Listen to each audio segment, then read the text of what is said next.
जो व्यक्ति मनुष्य शरीर को पा करके भक्ति भजन छोड़ देता है उसको क्या कहा जाता है? बेटा तो माँ बाप की सेवा करना छोड़ दिया, उसको आप नालायक कह दे सकते हो। लेकिन जिसने मनुष्य शरीर को पाकर भगवान की प्रति जो है कर्तव्य छोड़ दिया, जैसे बेटे ने माता पिता की सेवा का कर्तव्य छोड़ दिया तो नालायक है। ऐसी जिसने मनुष्य शरीर को पा करके ईश्वर के प्रति कर्तव्य को छोड़ दिया उसको क्या कहोगे? तो संत कहते ऐसे मनुष्य को क्या कहा जाएगा? तो संत कहते ऐसा मनुष्य जो है पतित पावन है, ऐसा मनुष्य जो है वो पापी है नहीं, ऐसा मनुष्य जो है अधर्मी है नहीं। तो ऐसा ही मनुष्य जो है जब इस अपने उत्तरदायित्व का त्याग कर देता है तो महापापी बन जाता है नहीं। तो अब विचार को जब ऐसा व्यक्ति महापापी बन जाएगा तो सबसे बड़ा पाप मनुष्य को कहाँ ले जाएगा? पाप मनुष्य को कहाँ ले जाता है? पाप मनुष्य को कहाँ ले जाएगा? और संत कहते विचार पुण्य मनुष्य को कहाँ ले जाएगा?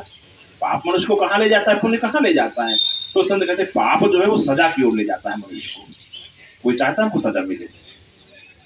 हर व्यक्ति, एक व्यक्ति संसार में मर्डर करता है, कुछ भी करता है, वो चाहता है हमको सजा ना मिले नहीं। तो जब विचार करो कोई नहीं चाहता कि हमको सजा मिले। यही शब्द कहते पाप कहाँ ले जाता है? तो कहा पाप अब आप कहोगे नरक ले जाएगा। अरे नरक का मतलब ही सजा नहीं। तो कहा जैसे मनुष्य जब जीवन में पाप करता है तो पाप कहाँ ले जाता है? तो कहा पाप मनुष्य को सजा की ओर ले जाता है। और पुण्य कहाँ ले जाता है? पुण्य उसको प्रसन्नता की ओर ले जाता है, खुशी की ओर ले जाता है। यानी पाप दुख की ओर ले जाता है और पुण्य सुख की ओर ले जाता है। तो विचार को, यानी पाप मनुष्य को कहाँ ले जाता है? दुख की ओर ले जाता है और पुण्य सुख की ओर ले जाता है। इन पाप पुण्य विषय किसका है? ये सुख और दुख किसका विषय है? ये भी तो विचार करो। मनुष्य किसमें फंस गया? मनुष्य केवल इन्हीं दो चीजों में फंसा, सुख और दुख में। सोचता है सुख मिले दुख जाए, सुख मिले दुख जाए, सुख मिले दुख जाए, और जीवन पर्यंत इसी में उलझ जाता है। दो ही चीजों में, सुख और दुख। दुख छूट जाए, दुख छूट जाए, सुख मिले। और सुख कैसे मिलेगा? धन का सुख नहीं मिल रहा है तो धन कमाने में लग जाता है। मकान नहीं है तो मकान का कमी है तो मकान बनाने में लग जाता है। अरे जो कुछ सुख उसको जीवन में नहीं है वो उस दुख को दूर करने के लिए सुख का साधन अपनाने लगता है। और संत कहते सबको जीवन कैसे बीत गया? कैसे बीत गया? तो कहा एक को छोड़ने में और दूसरे को पकड़ने में। पूरा जीवन कैसे चला गया? तो कहा एक को छोड़ने में और दूसरे को पकड़ने में। छोड़ना क्या चाहता है? कोई चाहता है हमको सुख मिले? सब चाहते हैं कि दुख छूट जाए, दुख से हम बच जाए और मिल के आ जाए, सुख मिले हमको नहीं। तो एक सुख को पकड़ने के लिए हम जीवन भर प्रयास करते रहते हैं, सुख को पकड़ने के लिए। और प्रयास क्या करते हैं? दुख को छोड़ने के लिए कि दुख कैसे छूटे नहीं। दुख को छोड़ने में प्रयास रहता है और सुख को पाने में। ये दो चीजों को पाने में ही हमारा प्रयास रहता है, एक को छोड़ने में और दूसरे को पकड़ने में। और समझ से जीवन कैसे चला गया? जीवन कैसे चला गया? संपूर्ण जीवन जो है ऐसे ही बीत गया। तो कहते ये काम तो पशु कर रहा है नहीं। सुख और दुख विचार करो, इसका विश्लेषण तो बहुत लंबा है नहीं। तो संत कहते मनुष्य का जीवन कैसे चला गया? तो संत कहते हैं ये सुख को छोड़ने में और दुख को पकड़ने में इसका जीवन चला गया नहीं। और संत कहते इसको जाना कहाँ था? कौन सी सफर पे जाना था? तो संत कहते सुख और दुख के अलावा भी कुछ संसार में है। और सुख और दुख के अलावा मनुष्य विचार ही नहीं करता कि सुख और दुख के अलावा भी क्या संसार में कुछ है। वो तो यही समझता है कि सुख और दुख से ही संसार बना है, सुख और दुख के अलावा कुछ संसार में है ही नहीं है।